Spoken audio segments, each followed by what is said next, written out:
Hello, it's Monica from Crafting with Quilling Lady, and I hope you have an absolutely fabulous day. In today's video, I'm going to show you how to create personalized baby girl floral shadow box. If you like it, I really hope you'll enjoy watching today's tutorial.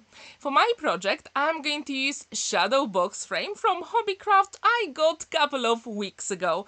And as you can see, it is 30 by 30 centimeters and it is 3 centimeters deep. As you can see, first I'm going to start with taking the back off, and actually those metal parts were a little bit stubborn. So I'm going to use my pokey tool just to make my job a little bit easier. When this is ready, I'm going to remove it and also the paper inside with all the information.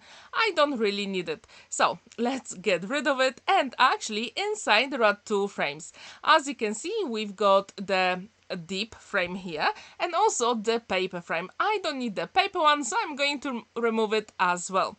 It is time to put the frame, which gives us the depth, and now I need to measure if my 12 by 12 inches white card will fit here. As you can see, it doesn't, it is too big. So I'm going to use my trimmer from Crafter's Companion and I'm going to trim all the sides. Now when this is ready, I'm going to make sure that it will fit exactly perfectly in the frame. Now I'm going to remove the frame and it will be time to decorate all those elements here. I'm going to use my ScanNCut machine and Canvas workspace software to create all those elements. As you can see, I created the name of the baby girl using gold card, and using my Canvas workspace I also created all the other elements you can see here, and I use 300 GSM white multi-purpose card and solid gold card from Crafter's Companion, because that will give me beautiful shine and shimmer.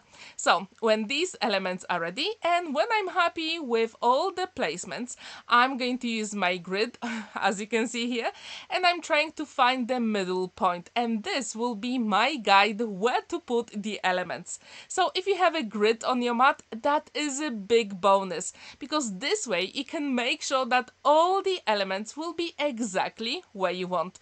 You can also use a ruler, but to be honest, I didn't want to leave any pencil marks. But if you're happy with them and if you want to erase them, that will be perfectly fine as well.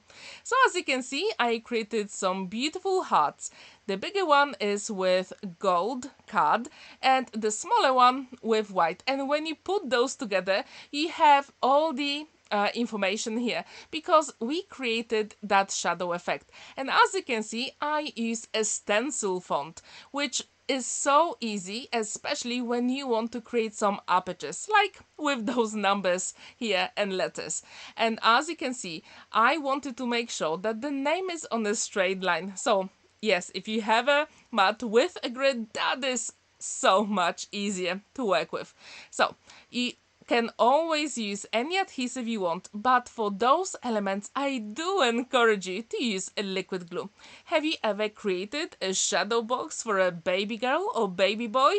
If you haven't, I do encourage you to do so.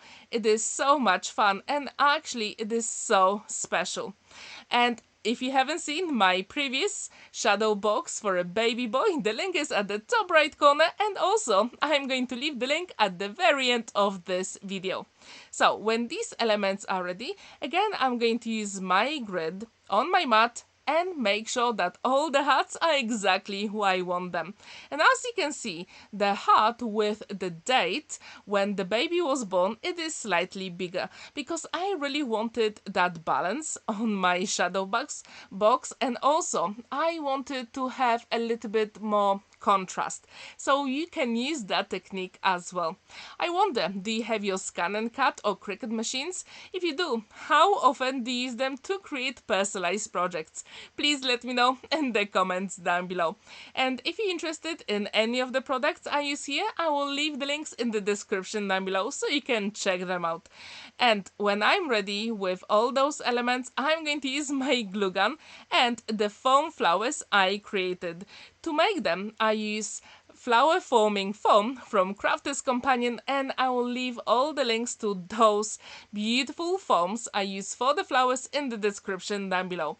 As you can see, with some of them I use some distress oxidings to add even more color and texture to them. So if you've never ever created foam flowers, I do encourage you to do so.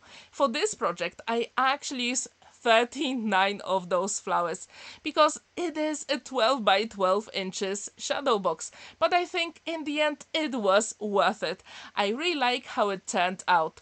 So if you've never ever created a shadow box for a baby girl or baby boy, maybe that will be the way for you to create your own. If you want, you can also create paper flowers, and actually I was thinking about that as well. So maybe the next one will be with paper flowers. As you can see, now the whole project comes together very quickly. All you have to do is to make sure that your glue gun is ready to go. As you can see, in my box on the left I also have some leaves ready, but for this project I decided not to use them, because this shadow box was supposed to be very pastel colors and very, let's say, with light colors. So I didn't want to have that much contrast here, I just wanted to have subtle colors. So what do you think about this color combo for baby girl floral shadow box frame? Please let me know in the comments down below. As you can see, I wanted to have some variety, especially with the flowers, so I never put exactly the same two next to each other. I really wanted to have some texture difference, but also color as well. So if you do create your flowers, I do encourage you to create more at one go. Usually I create about 50 at one go, and then I've got them ready for variety of projects. And when you create them with different colors, that will be amazing, because you can create anything you want with no time when they are ready. And as you can see here, I didn't put them exactly on the edge, and this is very crucial whenever you create shadow box, because as you can remember, inside the frame there was that deep frame as well, so that piece of card with the flowers will be on that frame, so I have to make sure that the flowers don't touch them.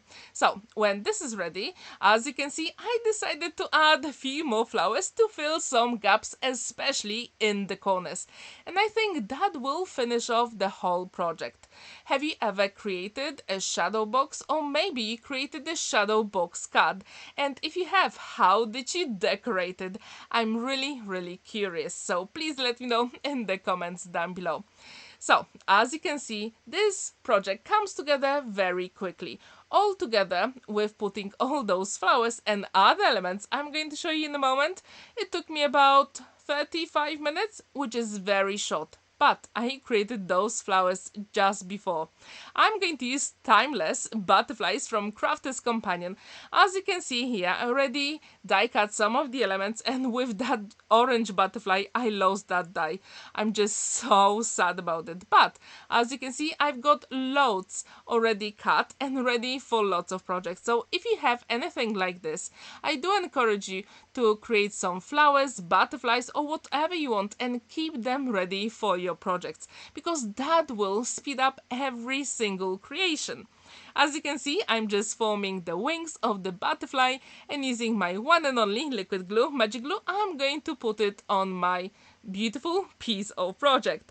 Now it is time to put it inside the frame, and at this point it is good idea to actually make sure that everything is where you want. So I'm going to put the back here, put the metal pieces where they should be, and I'm going to show you that I was not very happy with some of the flowers because they were a little bit squashed, like at the top on the left. So what I did, I took the back away again, and using my pokey tool, I just made sure that all the flowers were exactly open and beautiful. So now it is ready. What do you think about this floral shadow box for a baby girl? Do you like it, or would you change the colors or flowers? Please let me know in the comments down below. Thank you so much for watching and spending that time with me. Don't forget to like this video, give it a thumbs up, and and subscribe to my channel if you haven't already. And tomorrow I'm going to have a fancy fold cut for you, so stay tuned for that. Have a wonderful day and happy crafting! Bye!